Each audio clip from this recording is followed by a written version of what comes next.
السلام علیکم ورحمۃ اللہ تعالی وبرکاتہ۔ جی آج کا ہمارا سبق حروف تہجی میں سے صرف 2 حرفوں پر ہوگا۔ آئیے جانتے ہیں کہ ان کے مخرج کیا ہیں، ان کو کن صفات کے ساتھ پڑھنا ہے، کیا ان کو پور پڑھنا ہے یا باریک پڑھنا ہے۔ چلیں اللہ کے بابرکت نام کے ساتھ سبق کا آغاز کرتے ہیں۔ ف ف ف سب سے پہلے جان لیجئے فا کا مخرج بہت ہی آسان ہے، یعنی ہمارے اوپر والے جو 2 دانت ہیں نا، یہ ٹھیک ہے، ان کا کنارہ نیچے والے ہونٹوں کے بیچ میں رکھنا ہے، یوں ٹھیک ہے۔ جان لیجئے ہونٹوں کے 2 حصے ہوتے ہیں، ایک جب ہم منہ بند کرتے ہیں باہر والا حصہ، اور ایک دوسرا حصہ ہوتا ہے جو اندر چھپ جاتا ہے، ٹھیک ہے۔ جو حصہ چھپ جاتا ہے اندر والا حصہ، اس کے اوپر جب ہم اوپر والے 2 دانت رکھیں گے تو فا ادا ہوتا ہے۔ اور دوسری بات یہ بھی یاد رکھیں، فا کو ہمیشہ باریک یعنی پتلا پڑھا جاتا ہے۔ ایک بار پھر سے میں پڑھتا ہوں، ف۔ چلیں آگے چلتے ہیں۔ قاف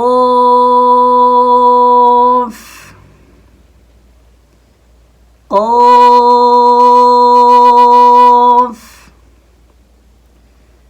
قاف۔ سب سے پہلے قاف کا مخرج جان لیجئے۔ ہماری جو زبان ہے نا، ٹھیک ہے، آگے والا حصہ، بیچ والا اور جڑ والا حصہ، جڑ والے حصے سے آپ نے زبان کو اوپر اٹھانا ہے، اور اسی کے مقابل اوپر کا جو تالو ہے، نرم حصہ، اگر آپ آئینے کے سامنے کھڑے ہو کر دیکھیں گے اپنی جو انگلیاں لگا کر، تو آپ کو محسوس ہوگا یہ نرم حصہ ہے، یہ سخت والا ہے۔ تو نرم والے حصے سے جب اپنی زبان کو آپ لگائیں گے تو حرف قاف ادا ہوتا ہے۔ اور دوسری بات یاد رکھیں، حرف قاف کو ہمیشہ پر یعنی موٹا پڑھا جاتا ہے۔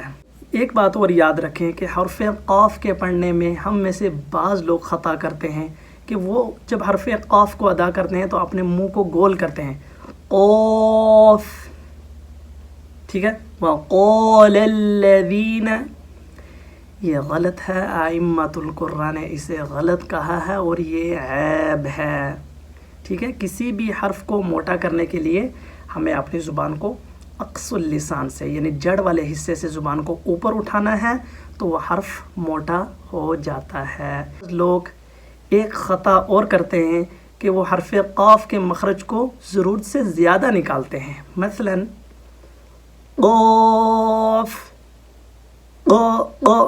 یہ جو آواز ہے یہ عیب ہے اور ائمۃ القراء نے اسے غلط کہا ہے، ٹھیک ہے۔ تجوید نام ہی اسی چیز کا ہے کہ جس حرف کا جتنا مخرج ہے اسے اتنا ہی نکالا جائے، نہ کم اور نہ زیادہ۔